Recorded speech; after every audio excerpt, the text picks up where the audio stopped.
We have your child. What are your demands? Are you out of your mind? The daycare's closing soon. Come and get him now. To be honest, if I had a child, I'm not sure that I would have reacted very differently. Special thanks to Nix, Holly Miller, CJ, Kaorian Mori, Karen Duca, Sarah Bear, Elle, Kipachi, Chase Howard, Maxine Langkow, Kitty Girl Emily, Devon Kellogg, Top Shelf, Howland Requiem, and Rennie for supporting the channel and supporting my content. Thank you so much, guys. How's it going, everybody, and welcome back to another subreddit video. And what's this? We're in a nice clean 60 FPS now, and the camera looks nicer because it's like 10 years newer. Wow. Editor's note: although the camera was in fact set to 60 frames per second, the shutter speed of the camera was only set to 40, which means that the shutter was only closing 40 times in a second, not 60, which means that this video is not actually 60 frames per second, or at least the footage isn't. This is fixed in future videos, but for this video, my camera didn't actually record 60. It seems only fitting that I make this mistake in an r/facepalm video. Truly a facepalm on my behalf. Yeah, so I have a new camera now, and this is pretty much entirely down to the recent views I've been getting, the new supporters, the new subscribers, the YouTube members, the patrons, everybody that has been watching my channel, and everybody that's been supporting me. You guys are amazing. I've been working really hard for this, and I've been saving for this camera for ages, and the last couple of months have just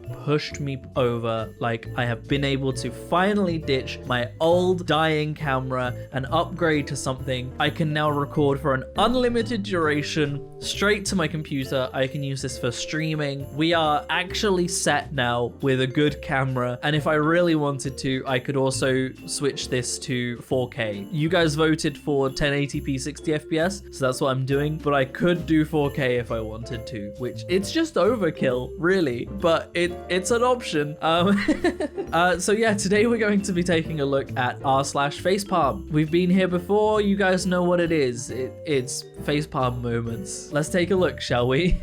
I'm completely convinced the At Church of Satan was started by atheists purely for tax exemption purposes. We don't support tax exemption for religious organizations. We pay our taxes and challenge other churches to do the same. Reading our FAQ would have told you that. Honestly, when you look at religious organizations, you have the Church of Satan, who does pay taxes. You have the Temple of Satan, who does pay taxes. By the way, the Church of Satan and the Satanic Temple, two different organizations. I'm pretty sure the Flying Spaghetti Monster, the Church of the Flying Spaghetti Monster, does pay taxes.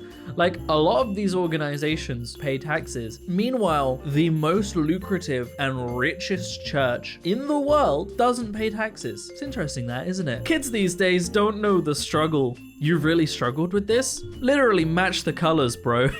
Yeah, I used to have to do this as a kid because I'm literally in that in-betweeny stage of like, it was just starting to go out of date, but also it was much cheaper than new stuff. I still have a pair of Turtle Beach headphones for the Xbox 360, which has the two colored plugs. Wild times. But yeah, it really wasn't a struggle. At the end of the day, it's literally only two more plugs, or one more plug if it's just audio. Like, in fact, no, it is just one more plug because you still need a plug for video. There's only one extra plug. It's not that big a deal. It's not a struggle.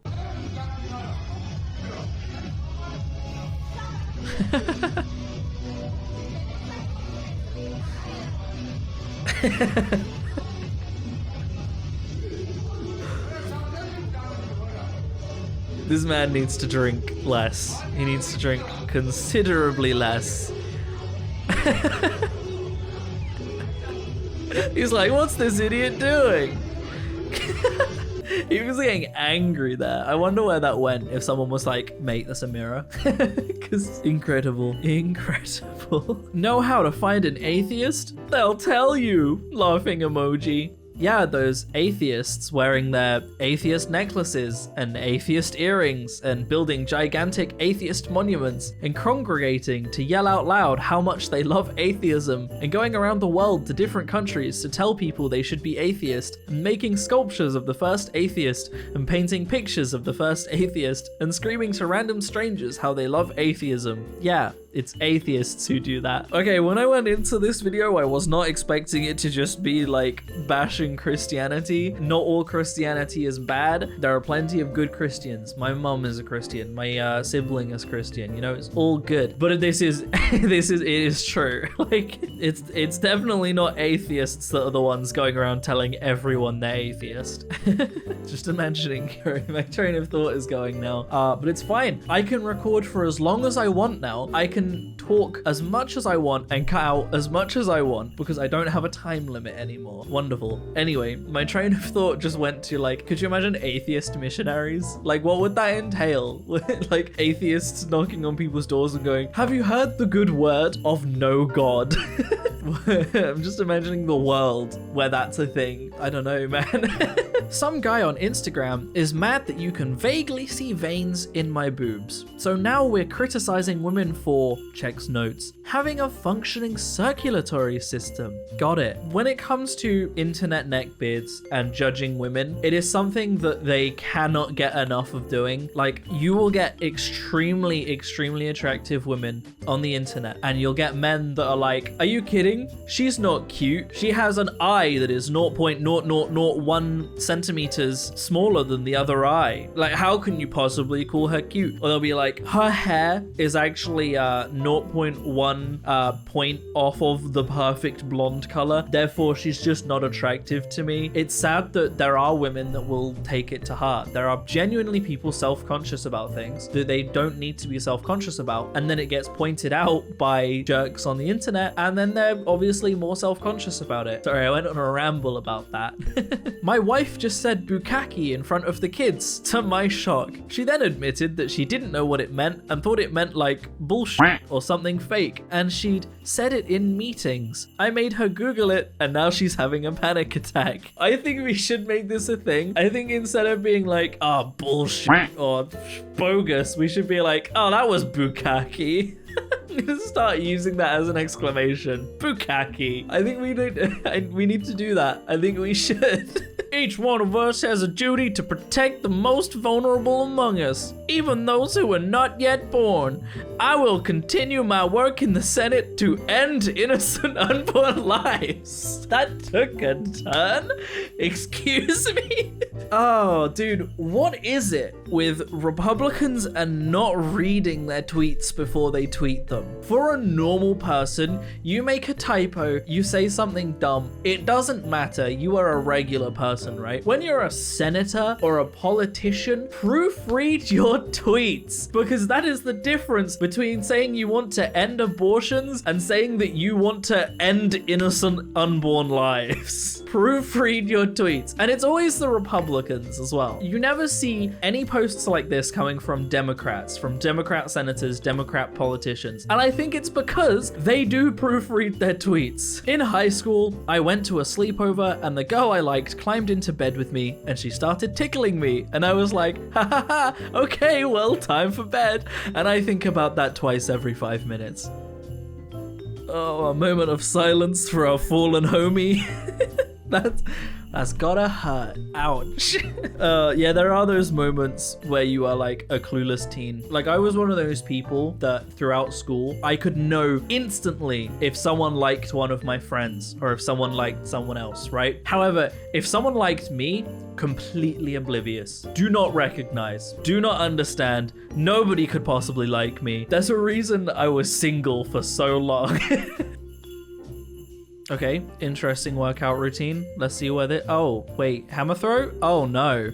What did he think was gonna happen? Why would you do that? First of all, why would you do that with a weight and not like an actual hammer throw if you're practicing for hammer throw or something? Second of all, why wouldn't you do it outside? Why would you throw are they called kettle weights? Why would you throw a kettle weight in a public gym indoors? How is that ever gonna go right? People are dumb. Video over. People are dumb. Wow.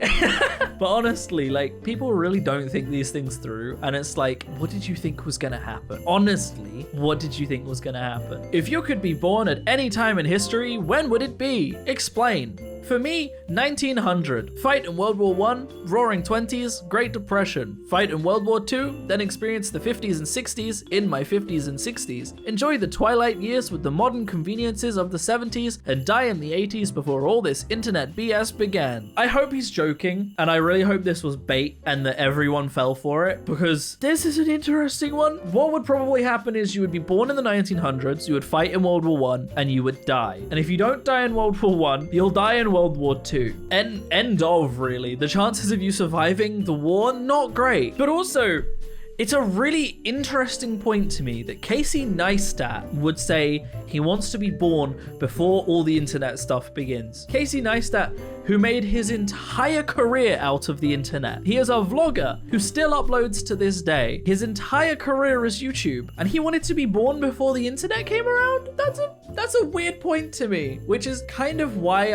I'm thinking it might be bait. But if it isn't, this is a real facepalm point, because no one wants to be born in the age where they have to fight in both World War I and World War II. You have the risk of dying in both wars. You have the risk of dying from Spanish flu. You also have a risk of later in your life getting polio and dying. Like, this was not a good time to live. I also want to make the point that for me personally, I am still going to be in my 50s during the 50s and in my 60s during the 60s. I was born in the year 2000. So in the year 2050, I will be 50. So I get to live Casey Neistat's dream, I guess. Ask me a question. What size are your beautiful breasts? And do you like them to be sucked on? You know this isn't anonymous, right? And I see you at work. Ooh, already an inappropriate comment to make regardless of whether it's anonymous or not. Now she's gonna see you at work and you have to justify what you said. HR is gonna be calling your name. African American rappers saying N-word this and N-word that, but a Caucasian can't. So say it. Say what? Say the word you want to say. I'm not saying that I want to say it, I'm just saying that I can't. Sure you can. Say it. Say it right now. I will say it with you. Okay. The pressure, I love it. He was so called out. This guy thought he was making a real point and he had something that was like, do it. And he's like, I'm not comfortable with saying that. That's the point. Like, but also, and I've made this point before, and I will make this point as many times as it needs to be said. Why do you want to, or why do you need to? As a white person, I have never once in my life been like, I really need to say the N-word right now. You know, it's really necessary, and I really wish I was allowed to say the N-word. That is not something that has ever crossed my mind, because it's so unnecessary. I don't need to use slurs. No one needs to use slurs. Just saying. My boomer boss was talking about how she worked her ass off to graduate college with no debt. I asked her how much tuition was. She said $750 a semester. So like a few grand. That's it. The privilege. This is the thing they don't seem to realize, is that for them, it was so much less money and they were able to pay that off while earning enough to survive. Nowadays, people are barely earning enough to survive, let alone paying off college debts. Like, it is so much money. It's so much money. And the interest on it is insane. So like in 10 years, you're going to be paying off like way more than you had to pay off before because you weren't able to pay it off fast enough. What kind of flag is this? I've never seen one like it. It's the colonial flag from Assassin's Creed 3. We do the Pledge of Allegiance to this flag. Hey, well, you know what they say, nothing is true, everything is permitted, right? Oh, man. I have a feeling, and I have a hope that the teacher that put this flag up legitimately knew what they were doing. I think they knew, right? And there's no way there haven't been kids that pointed this out before, right? There's no way. So it's gotta be deliberate, but oh, it's brilliant. There are so many students that probably legitimately didn't know anything was wrong with this flag. Well, that's where I'm gonna end the video, guys. I hope you have enjoyed. If you want to support me in making more content like this, then I have a Patreon in the description down below, or equally you can click that join button on the channel to support me. It helps a lot more than you might realize, but by no means should you feel like you have to. Thank you to the people that have already supported me. You have allowed me to upgrade my setup to a decent camera, so thank you guys so much. Thank you for watching, everybody, and I will see you in the next video. Peace out.